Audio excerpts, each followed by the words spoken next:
Hey folks, Chris from Maple Street Guitars in Atlanta, Georgia here, and today I have a very special treat. In my hands I have a very, very rare guitar. This is a 1954 Gibson Les Paul Gold Top.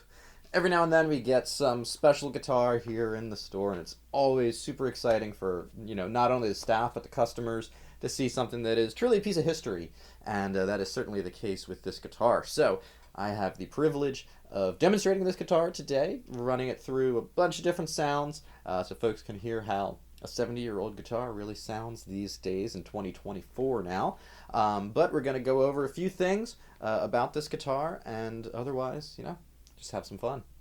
So by all indications, from what we can tell, this is an all-original 1954 Les Paul. The one thing perhaps giving us pause would be the tuners here, but we suspect that those are likely original to the guitar. And really, it's incredible how much a guitar from 1954 feels like a modern one. So many aspects of this guitar already feel right. I've been playing guitar for over 20 years, and it feels equally at home with a lot of modern builds and such. It has a fairly slim neck. It's not a crazy carve by any stretch. Very, very comfortable. Over years, the action on this is fairly low. It's certainly interesting, that this guitar has some quirks that we'll get into. But the P90s here sound fantastic. I'm especially taken by the neck pickup here. Such great clarity, this juicy sound. Really, really awesome. And it's a classic look that is kind of really endured. The Gold Top Les Paul, certainly one of the kind of Hall of Fame electric guitars. So it's wild to have the real deal in my hands here.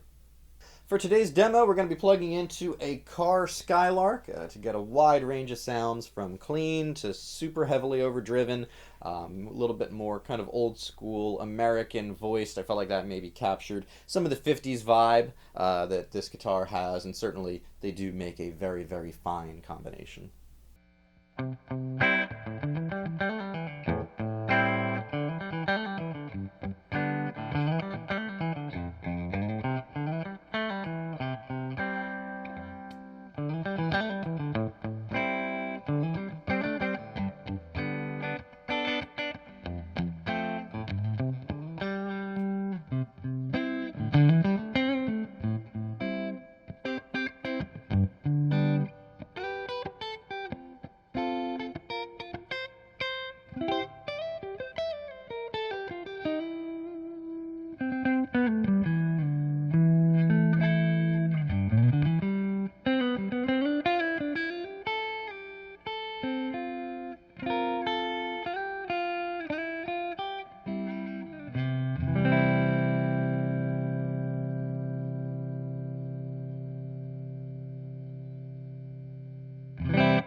So just like any vintage example, it's really important to note that this guitar certainly has some quirks. This is a thing that we expect with any vintage guitar. With the instance here, it's a 70-year-old instrument, so there's bound to be some things that are a little atypical, a little unusual, especially when you compare to a modern guitar. What's really notable right off the bat are the pickups here. Although they sound phenomenal, the balance is a bit off. It's the sort of thing, we have this neck pickup down as far as it'll go, and the bridge pickup about as high as it'll go. The neck pickup is still much louder, such that for most of the clean examples, I have the volume rolled back to about 8, just to kind of get a better balance between the two before I usually roll it up to 10 to really kind of get the full impression of what that neck pickup sounds like. But it's important to note, 1954, they're still learning how to build electric guitars. It's a new instrument. It's something that we don't know exactly what players' wants and needs are going to be, what role it's going to play in a lot of music. So they're still kind of figuring things out.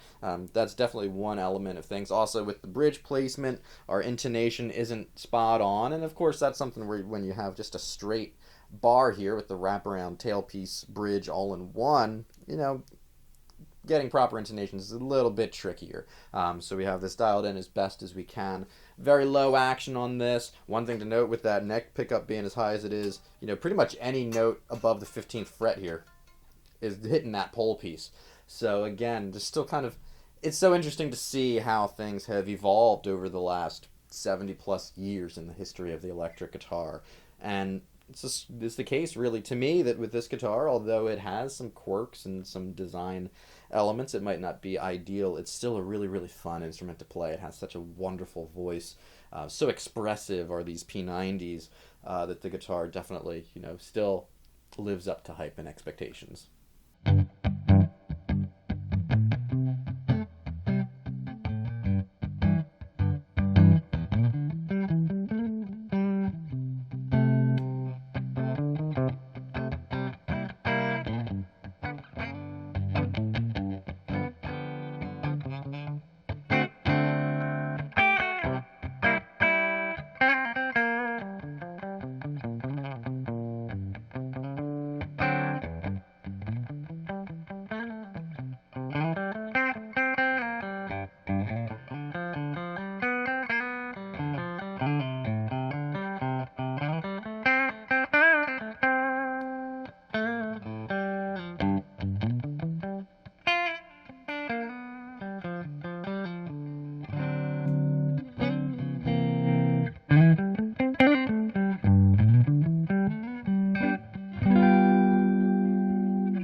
I also want to take a moment just to talk about the neck on this. It's really surprising to me that this is a guitar from '54.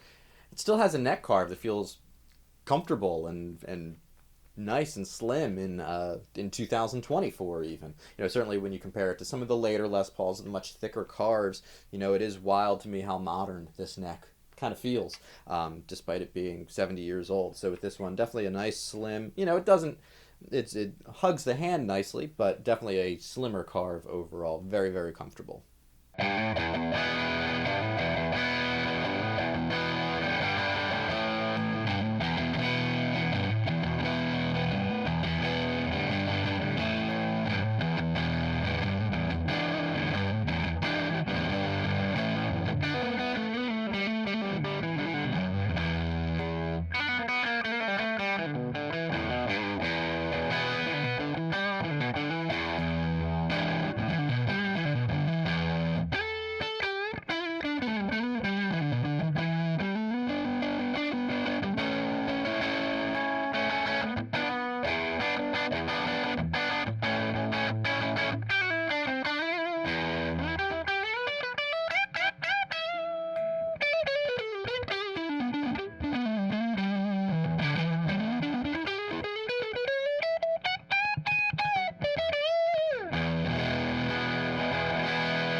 So that does it for today's look at this incredible 1954 Gibson Les Paul. Let us know in the comments what you think. Have you ever played, or do you maybe own a vintage example like this? What kind of quirks does that have?